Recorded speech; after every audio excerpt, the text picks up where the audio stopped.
Student, मैं आपकी teacher Deepti आज पावर बीआई में आपको पढ़ाने वाली हूँ क्लस्टर्ड चार्ट क्या होते हैं और स्नैक चार्ट क्या होते हैं और 100% स्नैक क्या होते हैं। तो पहले हम समझ लेते हैं कि क्लस्टर चार्ट आपको यूज़ कब करना है। अभी तो मैंने यहाँ पे यूज़ किया, पर एक मैं नया आपको पावर बीआई में स्टार्टिंग से ही पूरा एक्सप्लेन करूँगी। पहले समझते हैं कि क्लस्टर्ड चार्ट हम यूज़ कब करते हैं। जब भी आपको किसी ग्रुप का कंपेयर करना होता है तो आप क्लस्टर चार्ट का यूज़ करते हैं। बेसिकली इसमें हम लोगों ने सिर्फ कॉलम ही नहीं लिए हैं। आप यहाँ पे ज़रा आएँ विजुअलाइजेशन में और इधर देख सकते हैं कि एक्स एक्सेस में मैंने मंथ के नेम रखे हुए हैं जो असेंडिंग ऑर्डर में हैं। सम ऑफ सेल्स आप रख सकते हैं वाई एक्सेस में और लेजेंड में आप आईडी, ईयर ऑफ आईडी मतलब काउंट ऑफ ईयर मैंने करके यहाँ पे रखा हुआ है। ठीक है, तो ये क्या हुआ, ये फैब मंथ तो है। देखिए 2014 का, 15 का, 16 का, 17 का, एक्चुअली हमारे पास यहाँ पे 4 इयर्स का डेटा है जिसको ग्रुप वाइज आप कंपेयर कर सकते हैं। यहाँ पे देख सकते हैं किसका है, 14 का, और इसको मैंने असेंडिंग ऑर्डर भी किया हुआ है। ठीक है, बट अगर आप नॉर्मल एक चार्ट आप यूज़ करोगे तो ये क्लस्टर नहीं बनेगा, सिर्फ कॉलम ही चार्ट बन जाता है, क्लस्टर्ड नहीं बन के आता है। और अगर आपको क्लस्टर्ड यूज़ करना है तो फिर कुछ मेजर्स हमें यूज़ करने होते हैं और कुछ कॉलम्स भी न्यू क्रिएट करने होते हैं जो हम डेक्स के थ्रू भी करेंगे। तो चलिए सीख लेते हैं क्लस्टर्ड और स्नैक। ठीक है, एक नया पावर बीआई मैं यहाँ पे ऑन करती हूँ और इसमें मैंने डेटा ऑलरेडी यहाँ पे ले लिया है। सबसे पहले मैं क्लस्टर्ड निकालने के लिए कुछ मेज़र बनाऊंगी। तो मेज़र में हम चलते हैं यहाँ पे न्यू मेज़र, सॉरी मेज़र तो बनाने से पहले कॉलम हमें पहले क्रिएट करना है। तो आप टेबल में आ जाओ और मुझे यहाँ पे जो मेरा ये ऑर्डर डेट है इसमें से सिर्फ मंथ के नाम निकालने हैं मुझे। तो आप कॉलम्स यूज़ करें, यहाँ पे लिख दें मंथ नेम, मंथ नेम, और अब आप यहाँ पे लगा दें मंथ। मंथ के फार्मूले में हमारी क्या ऑर्डर डेट ही चलेगी, जो ऑर्डर डेट है उसको आप डाल दें। ऑर्डर डेट किधर है हमारे पास, यहाँ पे देखिए ऑर्डर डेट, ब्रैकेट को कर दें यहाँ पे आप बंद, सिंगल कॉमा, और यहाँ पे आप सिंगल कॉमा डबल कोड में यूज़ करें। एक्चुअली मंथ लिखा है, ऑर्डर डेट मंथ,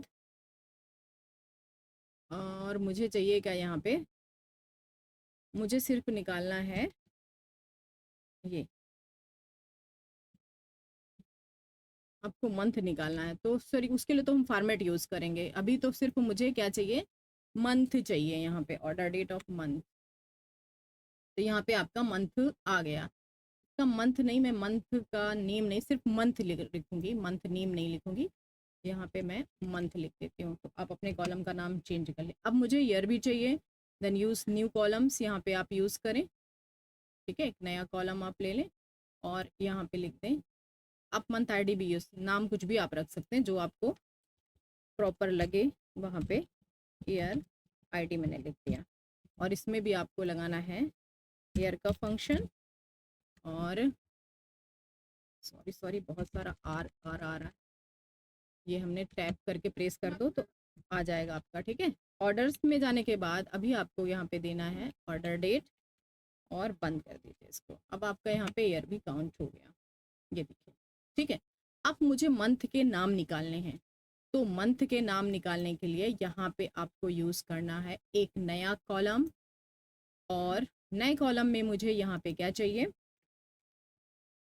मैंने लिखा मंथ, मंथ और नेम। अब आप यहाँ पे यूज़ कर सकते हैं फॉर्मेट, फॉर्मेट फंक्शन के अंदर आपकी ऑर्डर डेट,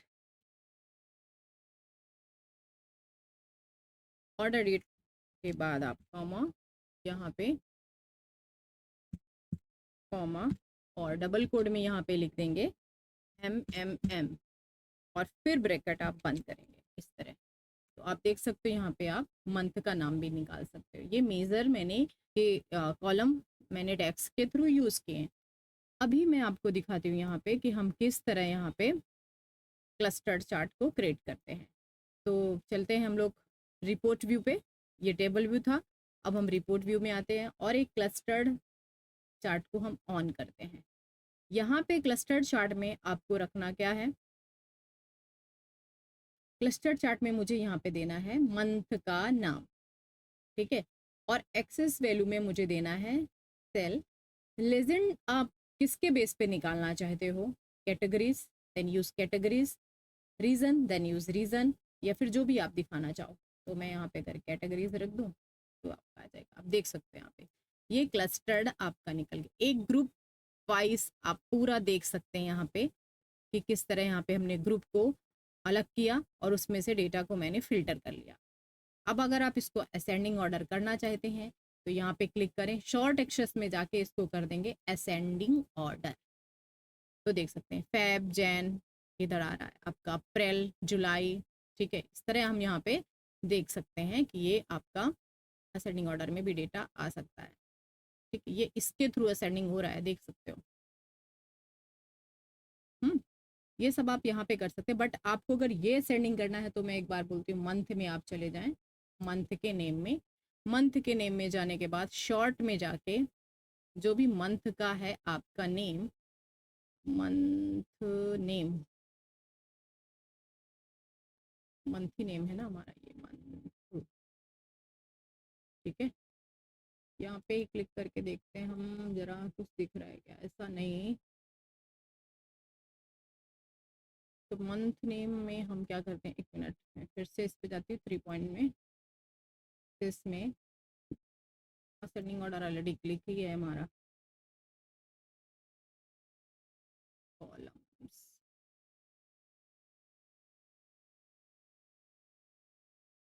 ये है मंथ नेम, ठीक है। मंथ नेम में यहाँ पे आप कर सकते हैं अभी मंथ नेम हमारा आ जाएगा। तो आप इस तरह कर सकते हैं मंथ, अप्रैल, दिसंबर, फरवरी, जुलाई, मंथ नेम। तो इस तरह यहाँ पे दिख रहा है, बिकॉज आप एक बार यहाँ पे भी जाके चेक करो, ये जुलाई से स्टार्ट है देखो, और यहाँ पे भी जाके हम शॉर्ट कर सकते हैं। तो अप्रैल से आ जाएगा डेटा आपका, देखिए अप्रैल से डेटा आएगा।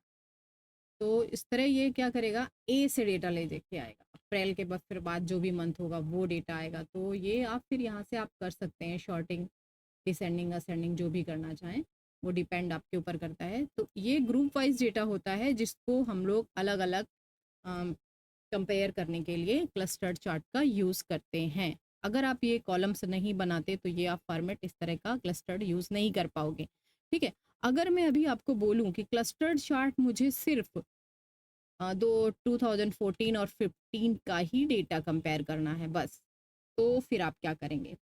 तो उसके लिए मैं आपको एक नया शीट इंसर्ट करती हूँ, क्लस्टर्ड। तो मैं यहाँ पे नया एक ले लेती हूँ वापस, और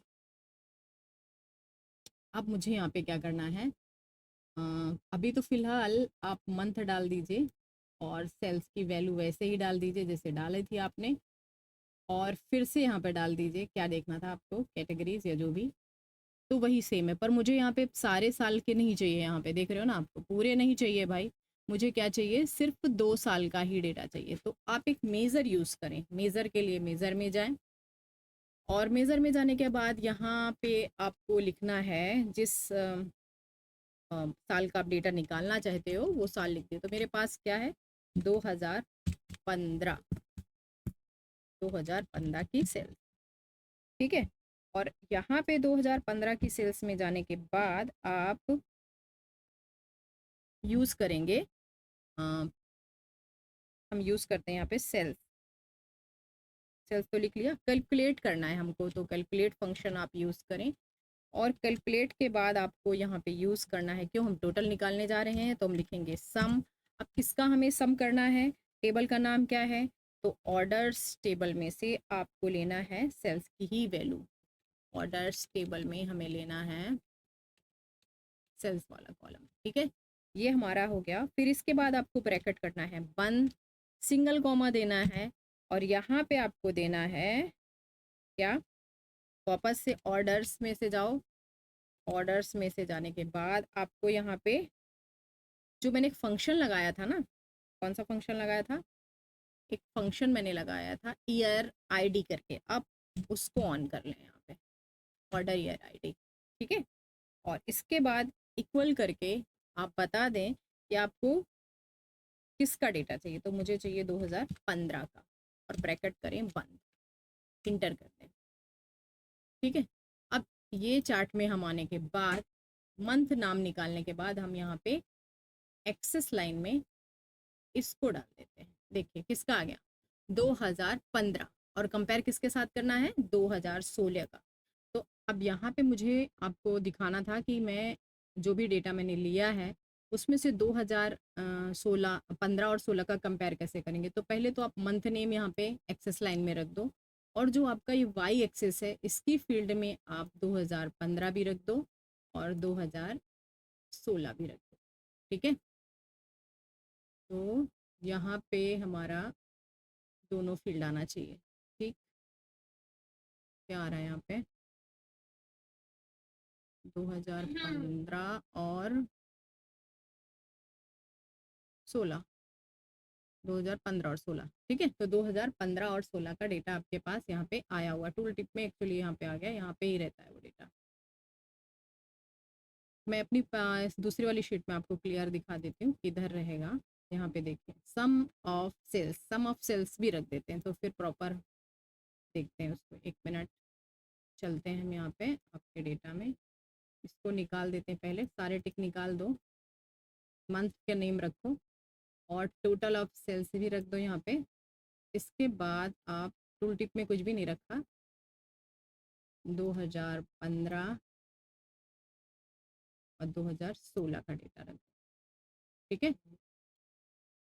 तो ये दोनों डेटा आपको दिख रहे हैं यहाँ पे, देखो मतलब कंपेयर तो हुआ पर हमारा सिर्फ जितना मैंने बोला उतना ही कंपेयर हुआ।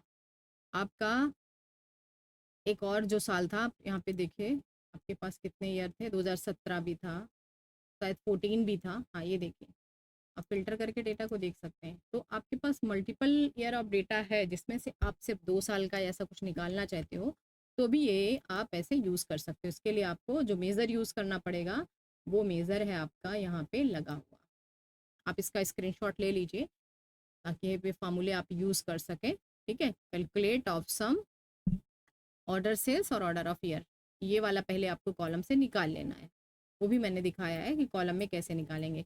आप वीडियो को स्किप ना करें, बैक करके जाके वो फार्मूला फिर से चेक करें और इसको आप सॉल्व करें। नेक्स्ट मैं आपको भी आज सिखाने वाली हूँ स्नैक चार्ट क्या होते हैं। स्नैक चार्ट क्या होते हैं, जब भी कोई भी डेटा हमारा ऐसा अलग अलग होता है जिसको मुझे ग्रुप में प्रेजेंट करना होता है तो हम उसको स्नैक चार्ट के थ्रू दिखा सकते हैं। जैसे यहाँ पे हमारे पास रीजन वाइज डेटा है जिसको हम दिखा रहे हैं, आप देख सकते हैं मैंने फील्ड यहाँ पे यूज़ की है क्या। तो स्नैक चार्ट में चलते हैं और हम लोग यहाँ पे स्नैक चार्ट सीख लेते हैं। तो एक नया शीट मैंने यहाँ पे देखो लिया हुआ है जिसमें से आप एक नया प्लस करें और यहाँ पे स्नैक चार्ट पे क्लिक कर दें। अब जो ग्रुप है हमारा जो अलग अलग है उसको हम ग्रुप में लाने के लिए स्नैक यूज़ करते हैं। स्नैक का मतलब होता है ओवरलैप करते हुए जो हाई वैल्यू होती है वो सबसे ऊपर आ जाती है आपकी, ठीक है।